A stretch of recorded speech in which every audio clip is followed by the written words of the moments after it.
안녕하세요. 윤봉희입니다. 수업도 많이 또 과목 들으셨어가지고 짧게 간단하게 말씀드리도록 하겠습니다. 일단은 작년 시험 주제를 가지고 말씀드려야 될 것 같은데요. 일단 재작년하고 작년하고 큰 폭의 변화는 없는 것 같아요. 약간 난이도적으로 볼 때는 약간은 상승한 것도 없지 않아 있긴 있는데 크게 뭐 괄목할 만한 상승폭은 아니고요.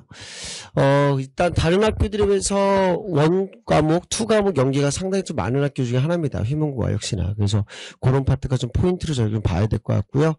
그 다음에 저희 휘문고는 물화생지가 각각 파트별로 나오는 학교 중에 하나죠. 그래서 나오는데 통과 파트가 뭐 1단원, 2단원, 3단원이 물화생지가 고르게 있는 건 아니라서 이번 중간고사에서는 다른 학교는 웬만하면은 1학기 중간고사 때 화학 파트를 거의 필수로 집어넣는 편인데 저희 휘문고는 화학 파트가 아마 생략이 될 거라고 예상은 돼요. 그리고 그걸 이제 기말고사 때 내실 거라고 이제 판단이 되는데 2년 연속 계속 그런 기조를 유지하셔가지고 아마 큰 변동은 없을 것 같습니다. 그래서 이 파트가 될 것 같고 이번에 뱀별로 파트를 굳이 찍어드리자면은 물리 파트. 물리 파트, 저도 한 매칭이 좀 많은데, 그 쪽에도 말씀해 드리고요. 어떤 물리 파트에서 좀 변별력이 있는 파트가 좀 많이 나오게 될 것 같습니다. 서술형 전통적으로 많이 냈던 학교입니다. 서술형인데, 좀 제가 볼 때는 학생 어떤 변별력 그런 것들보다는 좀 학교 선생님 채점하기 편하게 좀 단답식으로 많이 내세요. 그래서 빈칸, 그런 케이스는 거의 다 안 내는데 휴먼과 빈칸 같은 거 잘 내거든요. 그러니까 저 블랭크 처리하듯이. 그래서 그런 것도 문제 유형으로 많이 거의 대부분 거의 블랭크식으로 거의 내시는 편입니다. 단답식으로. 그렇게 준비하시면 될 것 같고요. 그 다음에 이제 중간고사 때는 편차가 웬만큼 좀 적긴 적어요. 적긴 적고 거의 다 한 문제 정도? 거의 그 선순으로 1등급 거의 컷이 결정된다라고 보시면 될 것 같고 기말고사 때 변별력이 조금 더 올라가는 그런 편입니다. 그래서 이렇게 좀 보시면 될 것 같아요. 일단은 물리 파트 문제인데 계산 문항은 솔직히 많이 어렵진 않습니다. 계산 문제는 솔직히 어렵지 않고 딱딱 떨어지는 범위로 내세요. 뭐 여기 학생들도 앉아있지만 중학 대비였다면 중력 가수도 9.8 뭐 딱딱 떨어지게 단위값도 떨어지게 내시고 뭐 소수점 단위로 내는 문제는 잘 내시는 않더라고요. 그래서 계산 문제는 크게 아이들이 겁낼 필요는 없다라고 하는데 이제 문제가 되는 게 뭐냐면 아까 변별력 결정한다고 말씀드렸었죠. 그래서 내용적인 부분, 개념 내용적인 문제가 여기에서 되게 좀 애매한 문제들이 상당히 많이 나와요. 그래서 이런 부분 좀 저희가 조심해야 될 것 같고 계산 문제보다는 제가 볼 때 개념적인 문제 이런 거에서 좀 실수를 하지 않아야지 우리가 점수 깎이지 않을 거라 봅니다. 그래서 작년 같은 경우도 봤을 때 계산 문제 같은 경우보다는 우리 내용 문제에서 한 문제 정도 틀려가지고 등급 하락이 있었던 학생도 있었고요. 영역 범위는 되게 좁게 나와요. 저희가 역학적 시스템 자체가 1학기 때 어떻게 보게 되면 1학기 때 변별력 있는 물리 파트가 되는 건데 이 파트에 대해서도 중력과 역학적 시스템 딱 여기 안에서 끊으실 것 같고요. 약간 추가되는 게 있다면 관성이 이 안에 여기도 포함될 수도 있고 뒤에다는 포함될 수도 있는데 재작년에는 관성을 2학기와 기말고사로 넘겼었거든요. 근데 요번에는 작년 같은 경우는 1학기 중간고사 때 관성을 집어 넣으셨더라고요. 그래서 거기만 약간 그 파트만 왔다 갔다 한다 보시면 될 것 같습니다. 아까 말씀드린 서술형은 역시나 뭐 물리 빈칸 문제를 주로 출제가 많이 되시게 되겠고요. 자, 이 사례가 있는데 아까 말씀드리려다 말았었는데 휴문고 물리선생님이랑 싸웠었어요. 2년 전에 냈었던 문제거든요. 일본 문제인데, 일본 문제인데, 관성에 관련 있는 설명으로 옳은 거라고 내놓고, 솔직히 말하면 여기 있는 거, 일단은 모든 내용들이 모두 관성을 포함해요. 그래서, 요 문제가 나왔을 때 답이 일단은 기억 디귿이었거든요. 그리고 요 파트의 시험 범위가 1학기 기말고사 시험 범위였고, 관성 파트를 2학기 기말 때 내셨어요. 근데 그 2학기 기말의 주된 파트는 뭐냐면 관성 파트가 아니라 운동량, 충격량. 그래서 이 내용도 운동량, 충격량 관계예요. 질량이 무거운 게 지구부터 힘을 많이 받아서 충격량이 컸기 때문에 운동량의 변화량이 크다라는 식으로 이 내용, 탐구 과정, 그 결론, 교사형 지도서 다 동일하게 설명하고 있고 저희가 뭐 물리적으로 봤을 때도 뭐 학생들은 다 알고 있겠지만 운동 상태를 일정하게 유지를 해야지 관성이지 등가속도 운동 같은 운동 상태가 변하는 걸 가지고 저희가 유지한다는 말을 하지는 않거든요. 절대. 근데 이분이 이거는 이제 관성이라 봤던 거죠. 야, 질량이 무거우니까 관성이 커가지고 더 많이 찍어지는 거야. 이거는 이제 충격량을 그만큼 많이 받았기 때문에 모양이 많이 변형됐다고 표현하는 게 맞는데, 일단 이런 점에서 이렇게 내셨어요. 그래서 이 문제가 대두가 되고 나서 아이들이 이상하다, 이거 아무리 봐도. 그래서 전화를 걸었죠. 선생님 설명이 맞으면 여기 있는 거 모두 다 관성이다. 큰 힘으로 선생님 던졌으면 이거 포문수 운동할 거 아니냐. 그럼 수평 운동에 대해서는 등속도면은 등속도는 자체가 관성이 유지하는 성질로서 운동 상태 유지하는 게 결국 수평의 등속도 운동 개념 아니겠느냐. 그럼 이거 왜 답이 아니고 왜 이게 답이냐. 이게 말씀을 드렸을 때 말이 안 통해요. 일단은 정말 좋은 표현 아닌데 약간 꼰대기지. 네. 그거 정말 말이 안 통하는. 그래서 작년에 제가 정말 열받았던 게 이게 작년 문제예요. 저희 관성 문제에서 제가 했던 말 그대로 내고 앉았어요. 저한테 재작년에 아니라고 해놓고. 환장을 누르십니다. 일단 그래서 이렇게 건드려줘야 돼요. 학교에서 문제 잘못 낼 때마다 정말 잘못 내야 돼요. 정말 속이 상해가지고. 그래서 제가 막군학교 중 영동고, 단대부고 이런 학교들이거든요. 휴문고 이런 학교들. 경기고는 안 해요. 경기고는 하도 너무 아이들이 리스크가 너무 큰 학교라서 거의 건드지는 않는데 앞으로도 이런 사례가 있으면 계속 학교에다 저는 전화할 겁니다. 휴문고 저 말고도 많이 맡으시는 분이 한 분 계시거든요. 강사분 중에. 이 문제 나왔을 때 토시아는 안 되셨어요. 그분 시험 본 평가 결과라든가 이런 거 저도 그분이 뭐라고 할 줄 알았고 학교에다 항의도 할 줄 알았었는데 아니요, 한마디도 안 하고 넘어가더라고요. 묻어가겠다 그런 것 같은데 엄청나게 저 말했고 학교에서도 제 이름이 언급이 된 걸로 알고 있어요. 윤봉이가 누구냐고 도대체.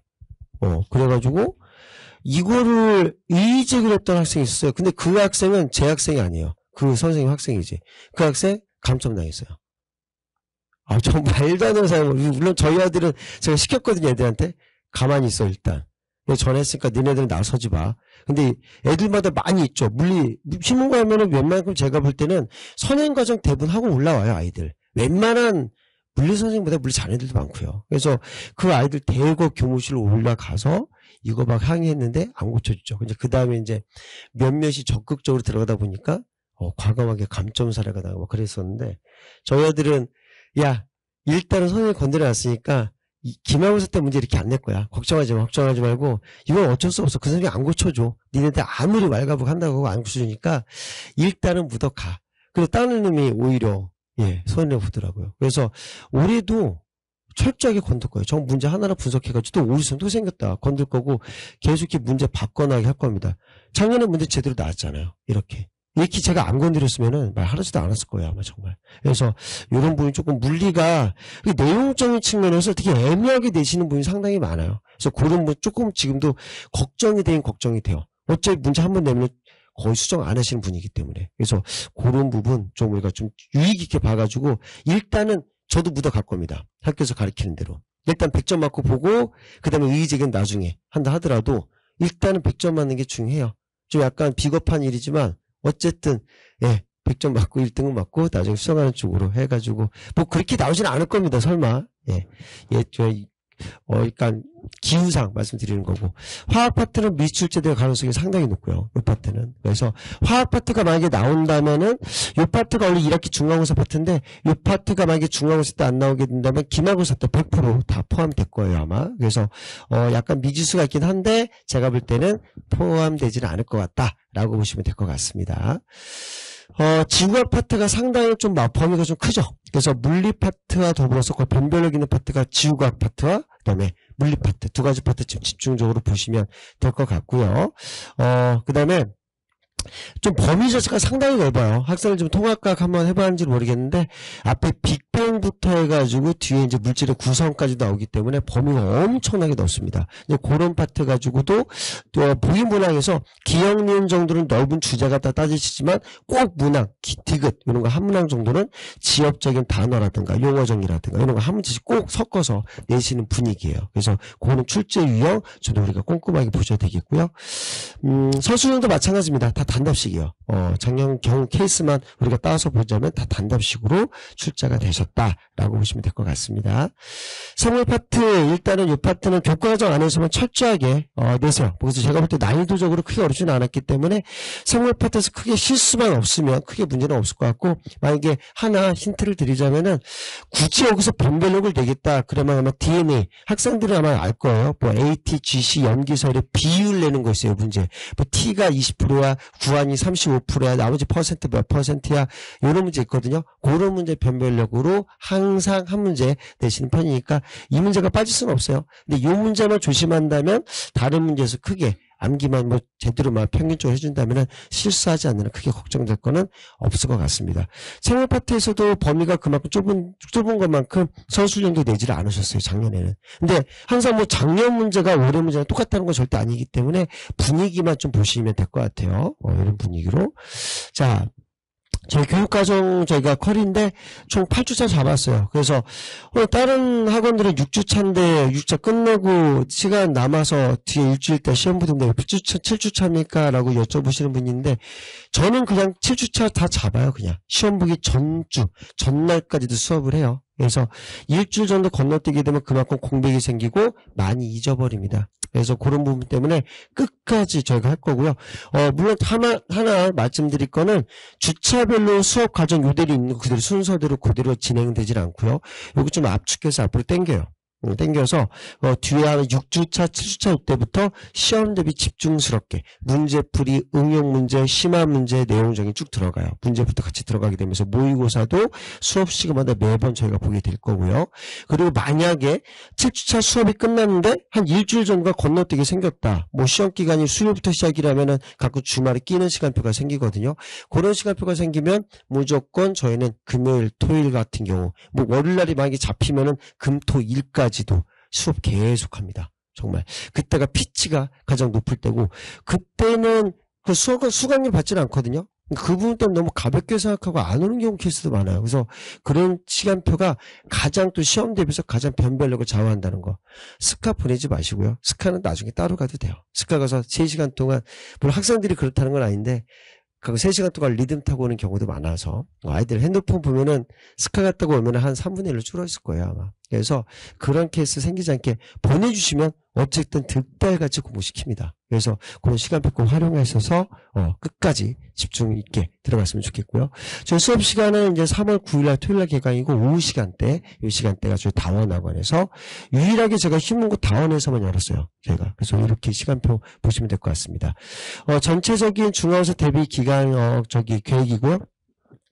서술형 단답, 특히 여기서 저희가 주의 있게 봐야 될 거는 서술형 단답 시 용어 쓰는 문항, 이런 거 저희가 정말 연습 많이 할 거예요. 그래서 정말 휘문고에서 쓰지 않는 용어도 내지도 않을 거고, 휘문고에서 쓰는 용어만 집중적으로 저희 들어가도록 하겠습니다. 그 다음에 저 문제 유형들 같은 거 보시면 알겠지만, 기출문제 토대로 해서 변형되는 문제, 이렇게 들어갈 수 있도록 하겠고요. 암기 테스트 이런 식으로 해서 단어 정리 블랭크 특히 휘문고에 딱 들어맞을 거예요. 이런 테스트로 해가지고 매주마다 단원별로 테스트 관리가 들어가게 될 겁니다. 예, 서술형 첨삭 테스트거든요. 이런 파트도 저희가 같이 서술형 강화적인 요인으로서 각각 시험 범위마다 서술형 강조되는 건 이런 파트까지 같이 또 여러 가지 타입으로 테스트가 들어갈 수 있어요. 어쨌든 제가 제일 중요하게 생각하는 테스트이기 때문에 테스트 여러 유형으로 꼼꼼하게 들어간다라고 보시면 될 것 같고요. 네, 전체적인 수업 과정 기회입니다. 아까 전에 말씀드린 대로 전체 과정 제가 정리했는데 그대로 진행하면 되겠고요. 하나 주의할 거는 결석이 됐을 때 동영상 보강으로 결석 보강을 안 했으면 좋겠어요. 그냥 직강으로 꼭 부탁드리고 몸이 아프면 어쩔 수 없는데 솔직히 수업 한번 빠지면 15일 보름이 공백이 생기는 건 어쩔 수 없습니다. 엄청 커요 그거. 15일 동안 솔직히 아이들 집에서 공부할 것 같은데 아이들이 공부를 안 하는 게 아니라 못해요. 시간 진짜 정말 어머니들이 생각했던 그 이상으로 바쁠 겁니다, 아이들. 정말 너무 힘들어할 거고요. 1학년 때가 아이들 제가 볼 때 고3보다 더 힘들어해요, 정말. 그래서 수업 시간 그 시간 아니면 공부할 시간 거의 없다라는 거, 그거 좀 제가 강조해서 말씀드리도록 하겠고요. 네, 저희가 수업 기간 시간표 다시 한번 확인해 주시면 감사하겠습니다. 예, 여기까지 제가 말씀드리고요. 저좀 최선을 다해서 가르치도록 하겠습니다. 감사합니다.